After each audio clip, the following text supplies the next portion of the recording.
Hello, everybody, and welcome to the Let's Talk podcast, the podcast where I talk about anything the hell I want to, from music to movies to TV to sometimes a little bit of sport. My name is Christian Doyle. I am the lead guitar player in the progressive rock band Samsons, and I am also the sole member of alternative rock band Cross the Line. Thank you all so much for listening again. If you're a returning listener, if you're not, welcome, and I hope you enjoy this podcast. There's been lots going on this week, not so much in the movie and TV realm, but lots going on in music, lots of singles coming out, not a lot of albums. A few got dropped on me out of nowhere. Actually, all of them, got dropped on me out of nowhere this week. They're all ones I didn't expect to be reviewing. Two of them I didn't even know were coming out because they were kind of secret. But yeah, lots going on in music this week and a shit ton going on in the UFC this week with the whole drama around Conor McGregor and UFC 200. So lots to get into this week on the podcast. But like every week, we're going to start off with some news from my band, Samsons. Every week, we just do a little bit of a recap of what's been going on this week in the band.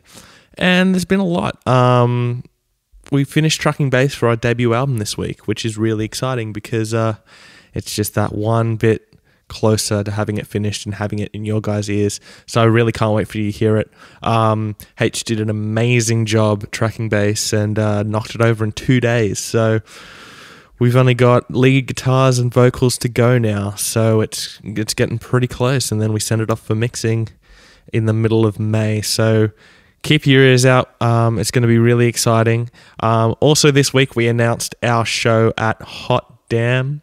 It's going to be in 2 weeks' time, Thursday night at the Scary Canary in Sydney. We're going to be playing with our friends in Maybe I'll Live Forever. They'll be headlining. We're playing the Star Wars night, which is really, really cool. So May 5th, make sure you come out, celebrate Revenge of the 5th. Day after, May the 4th be with you, because Hot Damn's always on a Thursday. So I guess they had to, got to give them props. Like, they came up with a good name considering they couldn't do May the 4th. So make sure you come out to that. We're going to be playing songs from our new album, and it's going to be a really good show. As well as that, we're going to be releasing a live video from our headliner.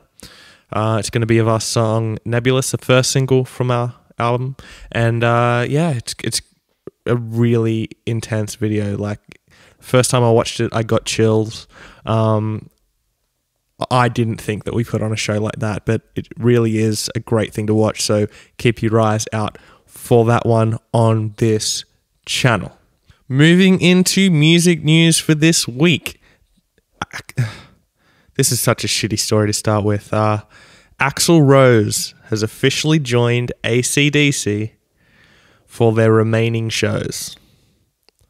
This sucks, man.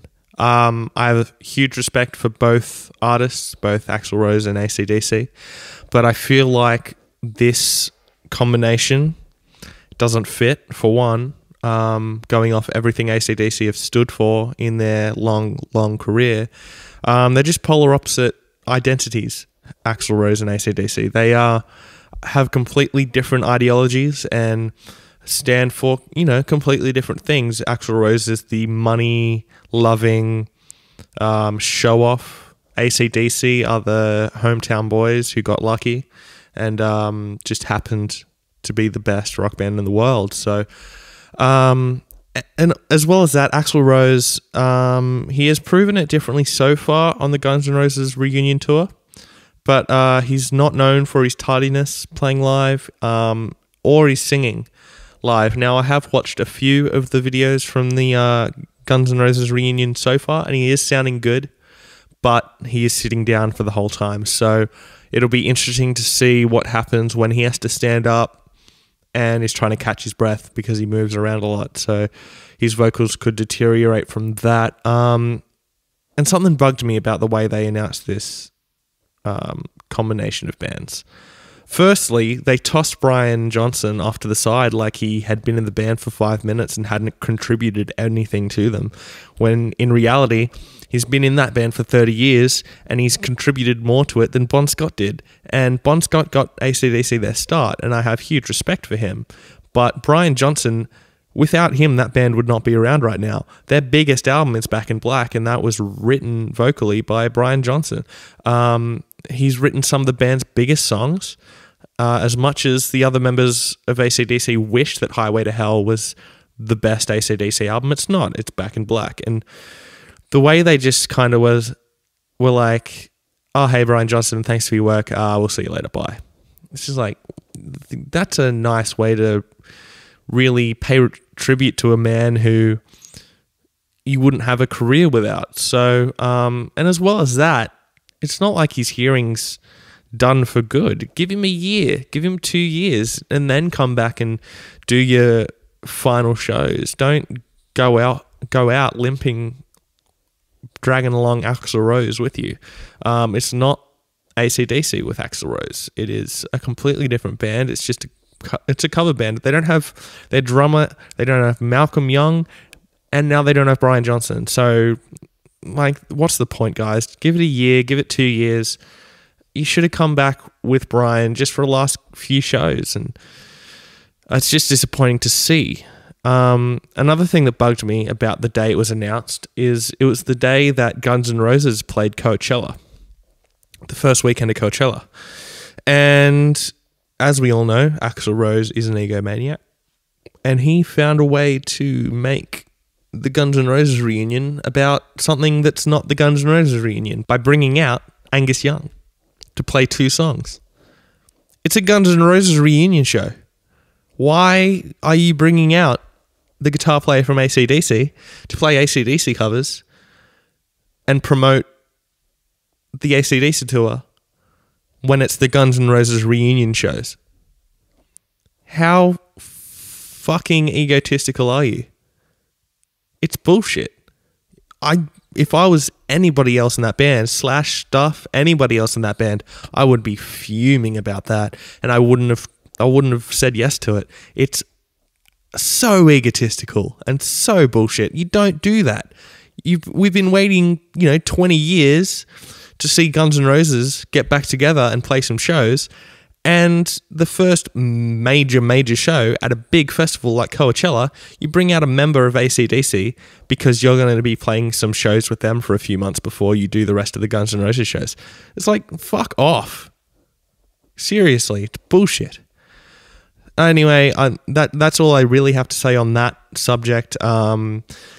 You never know. Maybe it'll be good. Maybe Axl Rose will be not a dick. I can't see that happening, but hey, maybe he won't. And maybe he'll sing well and AC/DC will go out, on a high, but I really can't see that being the case. Now, some really, really sad news came out yesterday.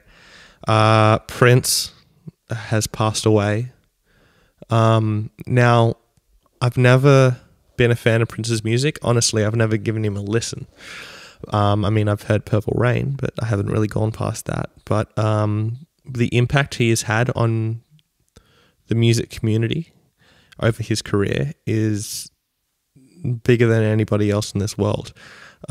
We also lost David Bowie this year, who we all thought was,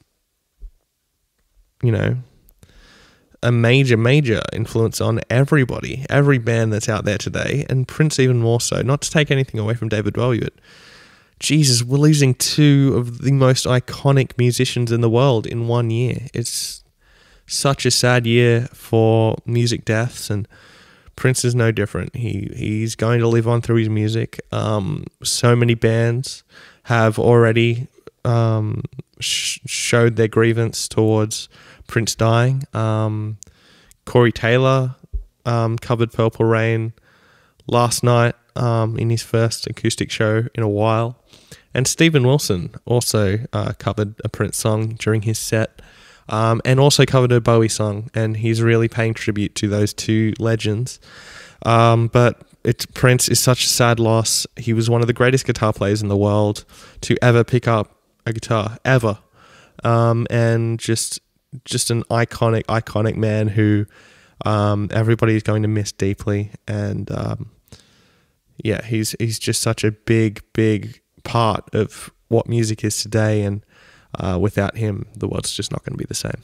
All right, let's move on to some happier news. Let's get on to some singles that came out this week. This week, Issues released the new song Coma. They released a video alongside it. It was debuted on Beats One with Daniel Carter. It wasn't with Daniel Carter, it was with Zane Lowe. Why am I saying Daniel Carter? Probably because he's a better DJ. But anyway, Issues released a new song Coma, and it is great. Back to the old Issues. In my opinion, The Realist was a bit of a departure. I really liked The Realist. It did take me a couple listens to get into, purely because it was so out there, so instrumentally powerful, and Michael singing for the first time really threw me off a little bit. And I'm still not a fan of his part in that song, but Coma came out. It's great. The melodies in this song are awesome, as well as everything instrumentally. Once again, they really know how to fit their instruments in, and I know they write everything instrumentally first, which is really impressive that Tyler and Michael, the vocalists, are able to write melodies like this over what the band are writing. Like, it's really a credit to them, and to have not only good melodies, but melodies that just get stuck in your head instantly. The chorus is great. And I mean, the whole song's great in my opinion. It's a short one. It's less than 3 minutes. And so before I even listened to it, I was on Twitter when it was released, and people were saying, oh yeah, heavy song. And by seeing the runtime, I wasn't surprised. But it's not a heavy song. The instrumental's heavy, but it's purely melodic. There's a good screaming breakdown in the third quarter, which is awesome. It needed without that section, the song would have been a lesser song. It just adds a bit more energy to it, just changes up the song completely from what it was doing before that part came in, and just complements everything so well. So it's a brilliant song by Issues. This album, I feel, is going to be great. If it's anything like their debut, it's going to be brilliant. So I'm really excited about this album, and you should definitely check out Coma. Moose Blood this week released the first single from their upcoming album. The song is called Honey, and it is a banger. Moose Blood, I've kind of been on the fence for a long time now. They were announced on this year's Soundwave Festival lineup as a small unknown band on one of the lower stages. Soundwave ended up getting cancelled, but before it did, I checked out the first Moose Blood album, and I wasn't a huge fan. It was good. I could see that it was good. It just wasn't really my kind of thing. Didn't really do anything for me. Just felt a little bit uninspired. This song, I feel, is completely different to anything that they've ever done. It's just great. The chorus is huge. It's sun going down at a festival, huge. It's just a really impressive song, and lyrically it's really cool as well. So Moose Blood coming up with the goods for the first single from their upcoming album. If this song is any indication, this album is going to be big, and definitely my top 10 of the year. So go check out Honey, and go pre-order that album, because I have a feeling it's going to be really great. Beartooth have released the first single from their second album. They announced the album is going to be titled Aggressive, and it's going to be out on June 3rd. The song they released is the self-title, not the self-title, it is the title track of the album. It is called Aggressive, and I didn't love this song on the first listen. It kind of felt like a middle of the album track, or even a B-side from Disgusting, their first album. But then I listened to it a couple more times, and yeah, it's a great song, a great song. Caleb has this voice that is just so emotional to listen to, especially his screams. he gets emotion across in his screaming more than I've really ever heard anybody do. There's only a select few people who do that. People like Corey Taylor, people like Austin Carlisle from Of Mice and Men. There are very few people that can get so much emotion out of their screams and not just have that, monotone scream that most people have. But Caleb really does it in this song, and it's just so good. As I talked about a few weeks ago, Caleb tracks everything on the albums, and then he has a band come in for live. And this guy's talent is ridiculous. The fact that he played every instrument on this song is hugely impressive. And it's just a great song. It's the first song on the album in the track listing. I feel like it's a really good opener for the album. The opener is usually not one of my favorite Beartooth songs. It's usually between the second and the fifth. And I can't really say usually because that's just the first album that they've had out. So hopefully this will sound like that. There's not much evolution on this song, like not really anything that he's doing differently. Maybe a little bit more melody, but yeah, hopefully there's a bit more experimentation on the album and it's not just another Disgusting. So it's a good song. I hope there's a bit more experimentation on the rest of the album, but a good first song to open up this album run. All right, so this week Northlane and In Heart's Wake surprised everyone and released a split EP titled Equinox. It is to promote their Equinox tour this year, where they are co-headlining. They have said that this EP is meant to run as one song, and they will be playing it together live. Now, I went into this with very low expectations because I hated Node by Northlane, and I've hated the last two In Heart's Wake albums. Node to me was too much of a middle ground between progressive metal and metalcore, and they really couldn't decide which way they wanted to go, so it just sounded messy and unoriginal. And the In Heart's Wake albums have just been generic ever since their debut. Just generic and no evolution or anything like that, and just very leftist as well in their lyrics. But this EP's alright. It's only 3 tracks long, but really it's only 2 tracks long. There's just an ambient track in the middle. And firstly, let me say, they're saying they're going to be playing this on tour together. Well, I'm not surprised because it's an In Heart's Wake song, then an ambient track in the middle for them to be able to swap instruments, and then it's a Northlane song. Of course they're going to play it together. They're not playing together. It's 2 songs from 2 different bands. It's a stupid thing for them to come out and say. But the In Heart's Wake track is great.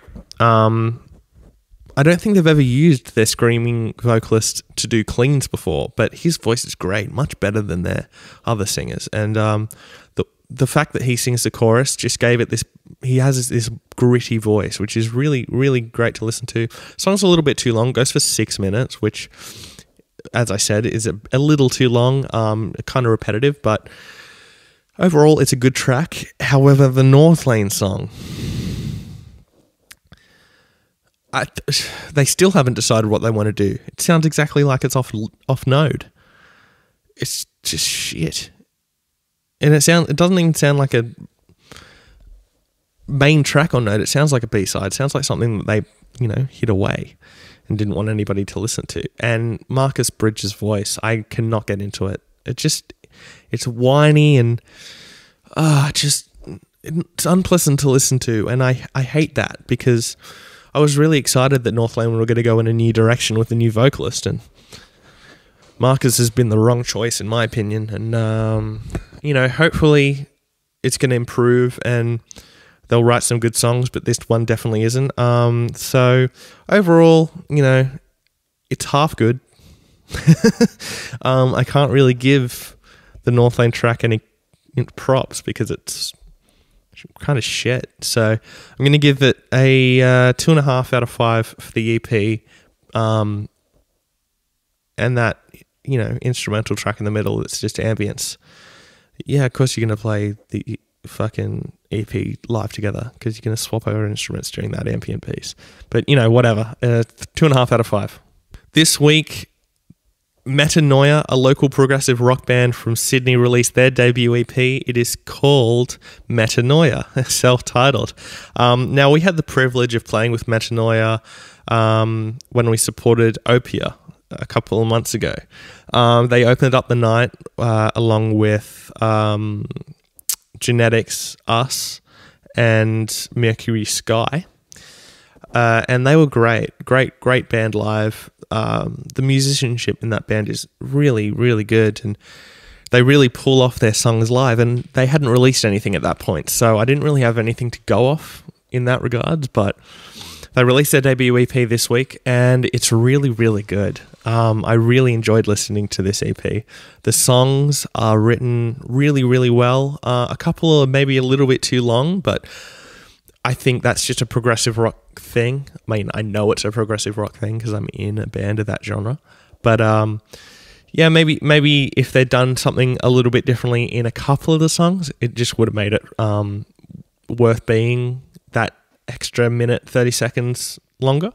But that's not a crutch to the EP. It's written phenomenally, and the melodies that their vocalist chooses are really unique and different for this genre. I've never really heard prog vocalists sing in this way, and it really makes them stand out. They produce it themselves as well, which is it's a really good effort. But unfortunately, my only problems with the EP are in the production, and it's only little things. It doesn't take away from the EP, really. It just...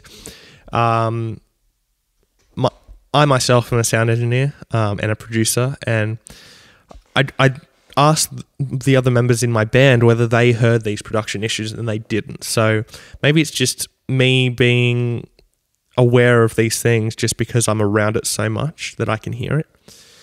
And before I go into what those issues are, if the boys are listening to this,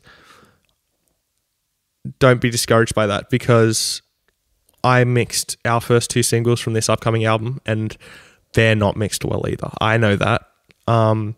But this is mixed better than what I did, and it is great.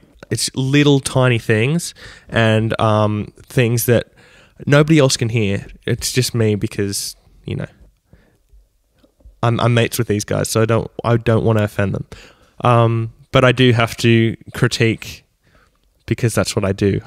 So the only thing I really could hear is there's a lot of tuning on the vocals in a couple of the songs, just little parts where you wouldn't notice it, and except for a couple of the end of phrases, you can hear the notes changing like a computer, and sometimes they just take a little bit to get to that correct note, which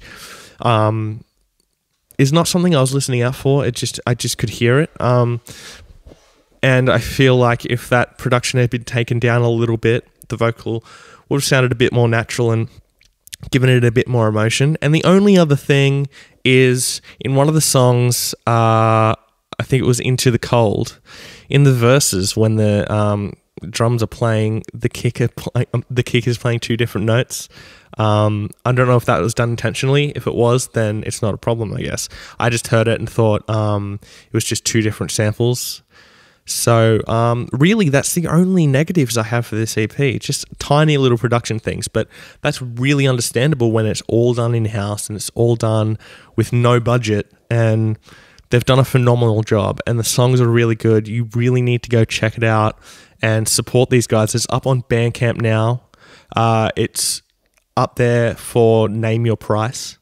So you can get it for free if you want to, but I highly recommend chuck them $5 or $10. It's what us local bands need, especially us local prog bands who there's not really an inbuilt audience, and we're really helping each other out here, just trying to build up this scene and get it noticed. So please go to the Bandcamp page, hit a like on Facebook as well, and help them keep going by buying the album, and then come and see them at a few of their shows that they book. We're going to go and take them out on tour, I think, because we love those guys and love their music, and they're a band that you really need to support because they need to keep going because they're going to have big things coming for them. So overall, I'm going to give the EP a 4 out of 5. The songs are written really well, and just a great EP, great debut. It's a debut EP, great debut EP by Metanoia. All right, finally in album reviews, The Fall of Troy released a new album this week. It's called OK, and they released it on their website for free. So make sure you go and get this album because it is great. I didn't know what to expect from the album because I've never given Fall of Troy a listen outside of FCP Remix, which was on Guitar Hero back in the day. That's how I know about this band, and the reason really why I'm reviewing it is because there was nothing coming out this week, and I saw on the release calendar Fall of Troy, and I thought, I remember that band. Their song FCP Remix is great. So I got the album, didn't expect it to be free. Like, that was a surprise to me. I went onto their website the minute it was released, and bam, here, have an album for free. And if you want to donate, which I will definitely be doing because this album is brilliant. Just really interesting to listen to, interestingly enjoyable. I didn't like the first song, 401k, the first time I heard it. I thought it was just, this is going to be a really weird album just full of screams, when FCP Remix was a clean song with some brilliant guitar playing. And speaking of brilliant guitar playing, holy shit, this album is musically brilliant. The musicianship in this band is second to none. Some of the best I've heard. And they're not just playing these parts to show off. They're playing it because it serves a song. And the clean vocalist, when he comes in, steals the show from everybody.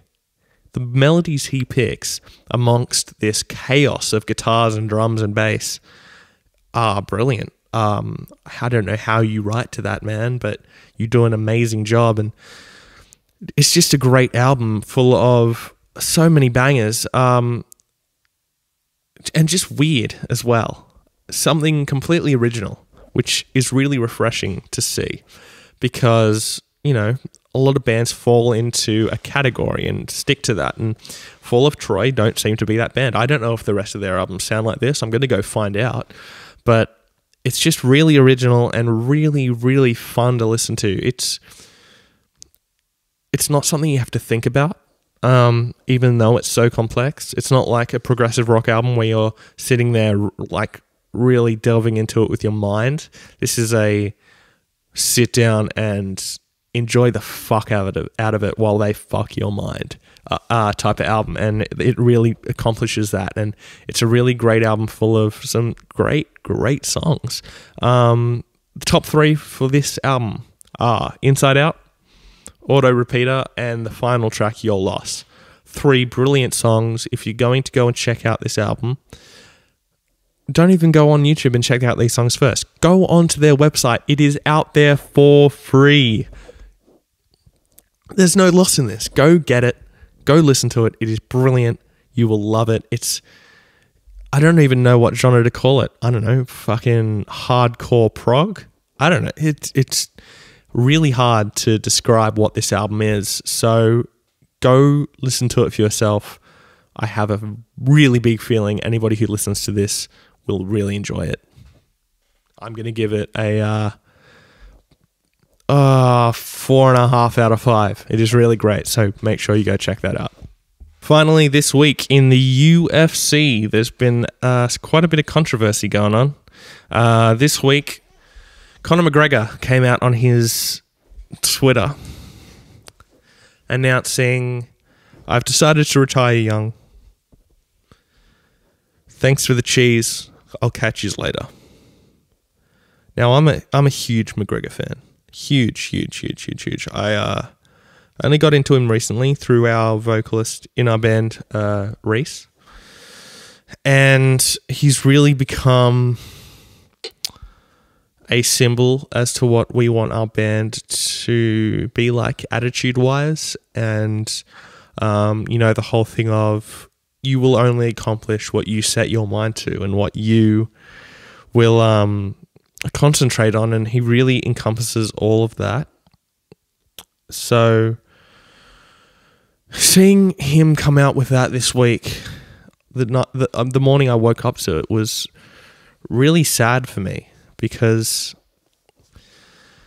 he just lost to Nate Diaz about a month ago, maybe a month and a half, and it was what I hoped wouldn't happen.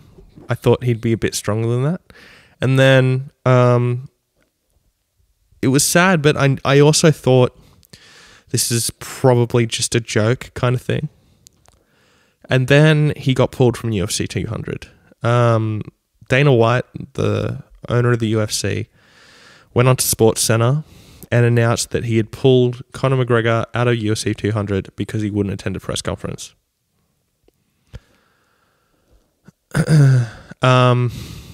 Really? A press conference? Really?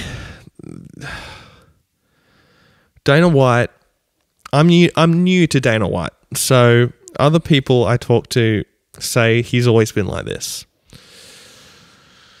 And I listened to the Fighter and the Kid podcast this week, and Brendan Schaub really put it perfectly.